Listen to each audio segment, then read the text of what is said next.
వేకువ వాక్యం కొరకై ఉదయకాల సమయంలో యోబు గ్రంథం 22వ అధ్యాయము 28వ వచనం. నీ మార్గముల మీద వెలుగు ప్రకాశించును. నీ మార్గముల మీద వెలుగు ప్రకాశించును. ఈ మాట యోబు స్నేహితుడైన ఎలీఫజు యోబుతో చెప్తూ ఉన్నాడు. యోబు యొక్క నలుగురు స్నేహితులు మనకు తెలుసు. మొదటివాడు ఎలీఫజు, రెండవ వ్యక్తి బిల్దదు, మూడవ వ్యక్తి జోఫరు, నాలుగవదిగా చివరిలో వచ్చిన అందరికంటే చిన్నవాడైన ఎలీహు. ఈ నలుగురు స్నేహితులే కానీ యోబు సమస్యల్లో ఉన్నప్పుడు వీరు శత్రువుల్లాగా ఉంటూ వచ్చారు. ఇంకా చెప్పాలి అంటే యోబును ఎంతగానో రకరకాలుగా విమర్శిస్తూ వచ్చారు. ముఖ్యంగా ఈ అధ్యాయం మనం చదవబడిన ఈ సందర్భంలో చూస్తే అసలు యోబు ఎంతో పాపం చేస్తున్నాడని, యోబుకి దేవుడే తెలియదని, భక్తే లేదన్నట్లుగా ఎలీఫజు మాట్లాడుతున్నాడు. ప్రియ సహోదరులారా, సహోదరులారా, మన జీవితంలో చాలాసార్లు మన ఆత్మీయ జీవితాన్ని విమర్శించేది మన శత్రువుల కన్నా మనం నమ్మిన స్నేహితులే. ఎంతో విమర్శించవచ్చు.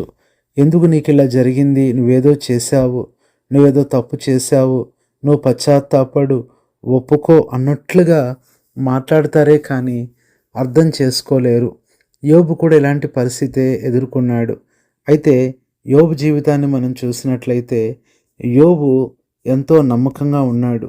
దేవుని విషయాల్లో ఆయన ఎంత నమ్మకంగా ఉన్నాడు అంటే అందుకనే అంటాడు, నేను నడుచు మార్గము నా దేవునికి తెలుసు అన్నట్లుగా మాట్లాడుతూ వచ్చాడు. యోబు గ్రంథం 23వ అధ్యాయము 10వ వచనము, నేను నడుచు మార్గము ఆయనకు తెలియను. ఇదినా నువ్వు నడిచే మార్గాల గురించి ఎన్నో రకాలుగా మనుషులు నీతో మాట్లాడవచ్చు. ఇక్కడ ఎలీఫజు యోబు గురించి అంటున్నాడు, నువ్వు తప్పు మార్గంలో ఉన్నావు, నువ్వు సరిచేసుకో, అప్పుడు మరలా నువ్వు మంచి మార్గంలో నడుచుకుంటావు, వెలుగు ప్రకాశిస్తుంది అంటూ అన్నాడు. కానీ యోబు ధైర్యంగా చెప్తున్నాడు, నేను నడిచే మార్గం నా దేవునికి తెలుసు అని. నిజంగానే యోబు ఎలాంటి మార్గంలో నడుచుకున్నాడు, ఎందుకు దేవుడు మరలా యోబు మార్గాల మీద వెలుగు ప్రకాశింపచేసి రెండంతలు ఆశీర్వాదం ఇచ్చాడంటే యోబు నడిచే మార్గాలు అవి దేవునికి తెలిసిన మార్గాలు. అవి ఎలాంటి మార్గాలో చూడకముందు ఈ ఉదయకాల సమయంలో ప్రియ సహోదరుడా, సహోదరి, నీ జీవితంలో ఒకసారి ఆలోచించు. నీ మార్గాల మీద వెలుగు ప్రకాశిస్తుందా లేదా చీకటే ఉంటుందా? ఇంకా చీకటి మార్గాల్లో నడుచుకుంటూ బాధపడుతున్నావు, వెలుగు కోసం ఎదురు చూస్తున్నావు కానీ చీకటే కలుగుతుంది. అలాంటి పరిస్థితిలో నువ్వు ఉంటే యోబు యొక్క మార్గాలు అవి ఎలాంటి మార్గాలు అంటే దేవుని వాక్యంలో నుంచి 7 మార్గాలు మనం చూడొచ్చు.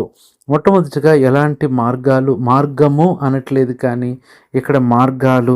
మొట్టమొదటిగా కీర్తన 23వ కీర్తన 3వ వచనంలో చివరి మాట, నీతి మార్గములలో నన్ను నడిపించెదవు.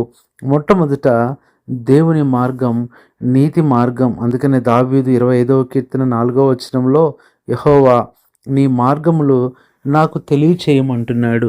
ప్రతి దినము కూడా మనం ఇంటి నుంచి బయటికి అడుగుపెట్టక ముందే ప్రభువుకు మనం చెప్పాల్సింది, ప్రభువా నీ మార్గాలు ఏంటో నాకు తెలియచేయి అని అడిగి మనం ముందుకు వెళ్ళాలి. కానీ చాలాసార్లు ఈరోజు ఏ మార్గంలో వెళ్ళాలో నాకు తెలుసు, నా మార్గాలన్నీ నాకు తెలుసు అనుకోకూడదు. కానీ నా మార్గాలు నా దేవునికి తెలుసు అని ప్రార్థన చేసుకొని ఆయన మార్గాల కొరకు ఎదురు చూడాలి, ఆధారపడాలి.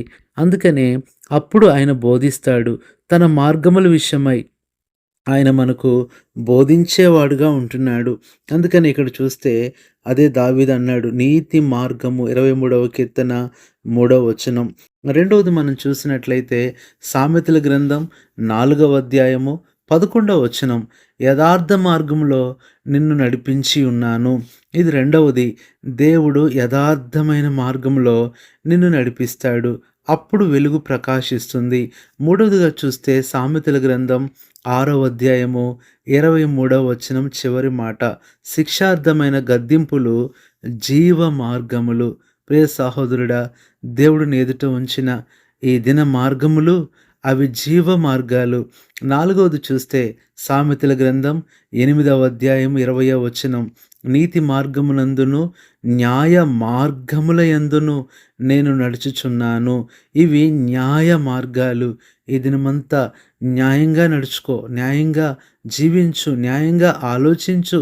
దేవుడు తప్పనిసరిగా నీకు సహాయం చేస్తాడు. ఐదవదిగా మనం చూసినట్లయితే దేవుని వాక్యంలో నుంచి సామెతల గ్రంథం 9వ అధ్యాయము 6వ వచనములో, ఇక జ్ఞానం లేని వారై ఉండక బ్రతుకుడి, తెలివి కలుగు చేయు మార్గములలో చక్కగా నడువుడి. ప్రియులారా, ఐదవది తెలివి మార్గములు లేదా జ్ఞాన మార్గములు. దేవుడే ఈ దినాన ఏ మార్గాల్లో నువ్వు నడిస్తే నీకు జ్ఞానము తెలివి కలుగుతుందో ఆయనే నీకు బోధించేవాడుగా ఉంటున్నాడు. ఆ రోజు మనం చూస్తే లూకాసు వార్త 1:79లో మన పాదములను సమాధాన మార్గములలోనికి నడిపించున్నట్లు. ఆరవది సమాధాన మార్గములు. నువ్వు వెళ్తూ ఉండగానే నీకు విరోధంగా ఉంటున్న పరిస్థితులన్నీ కూడా దేవుడు చక్కపరుస్తాడు. శత్రువులుగా ఉంటున్న వారందరూ కూడా సమాధాన పడతారు. ఇస్సాకు జీవితంలో కూడా అందరూ వచ్చి ఆయనతో సమాధాన పడుతూ వచ్చారు. ఆరవది దేవుడు నీ కొరకు సిద్ధపరిచిన మార్గము సమాధాన మార్గము. ఏడవది చివరిది మనం చూసినట్లయితే ప్రకటన గ్రంథం 15వ అధ్యాయం 3వ వచనములో, యుగములకు రాజా నీ మార్గములు న్యాయములను సత్యములై ఉన్నవి. న్యాయ మార్గాలు చూసాము. ఏడవదిగా సత్య మార్గములు. ప్రియ సహోదరుడా, ఈ ఏడంతల మార్గాలు దేవుడు నీకు బోధిస్తాడు. తొందరపడి ఈ దినాన ప్రతిరోజు కూడా నువ్వు బయటికి వెళ్ళిపోతున్నావు, ఇంటి నుంచి వెళ్ళటానికి త్వరపడుతున్నావు, కానీ నీ మార్గాలు ఎలా ఉంటాయో తెలీదు. నీ మార్గముల మీద వల పెట్టాలని, నీ మార్గంలో నిన్ను చిక్కించుకోవాలని సాతాను ఎంతగానో ఎదురు చూస్తున్నాడు, కాచుకొని ఉంటున్నాడు. దేవుని యొక్క సన్నిధిలో ఆయన మీద ఆధారపడు. యెషయా 2:3లో వాళ్ళు అంటున్నారు, రండి ఆయన తన మార్గముల విషయమై మనకి బోధించును. దేవుడే బోధిస్తాడు. కాబట్టి ఈ దినాన నువ్వు వెళ్తున్న ప్రతి దినపు మార్గం వలన బాధపడుతున్నావు, దిగులు పడుతున్నావు, సమస్యలు ఎదుర్కొంటున్నావు. ఆ ప్రతి మార్గంలో అవమానాలు, శోధనలు, కొన్ని మార్గాలు నీకు భయంగా ఉన్నాయేమో. ఈ దినాన దేవునికి అప్పగించు. ఆ మార్గాలు నా దేవునికే తెలియను అని యోబులాగా నువ్వు కూడా చెప్పినప్పుడు నువ్వు నడిచే మార్గాన్ని ఆయన నీకు వివరిస్తాడు, బోధిస్తాడు. అలాగ దేవుడు నీకు సహాయం చేసి ఈ దినమంతా ఈ ఏడంతల ఆత్మీయ మార్గముల్లో నిన్ను నడిపించినట్లుగా నీ కొరకై ప్రార్థన చేస్తాం. పరిశుద్ధుడైన తండ్రి, ప్రభువైన యేసుక్రీస్తు నామములో వందనములు చెల్లిస్తున్నాము. ప్రభువా, నీ మార్గముల మీద వెలుగు ప్రకాశించును అనే మాటను బట్టి యోబు అన్నాడు, నా మార్గము, నేను నడిచే మార్గం నా దేవునికి తెలుసని. అవి ఎలాంటి మార్గాలు అంటే ఏడంతల మార్గాలు చూపించారు. మా ప్రియులు కూడా ఈ దినమంతా వారు నడుస్తున్న మార్గాలు ఇలాంటి ఆత్మీయ మార్గాలుగా చేసి సహాయం చేసి ప్రతి మార్గములో వెలుగు దయచేసి విజయము దయచేసి మహిమ పొందమని, తోడై ఉండమని, ఏ మార్గంలో కూడా వాళ్ళు తప్పిపోకుండా పడిపోకుండా సహాయం చేయమని మా ప్రభువును రక్షకుడైన ప్రభువైన యేసుక్రీస్తు నామములో ప్రార్థిస్తున్నాము తండ్రి. ఆమేన్.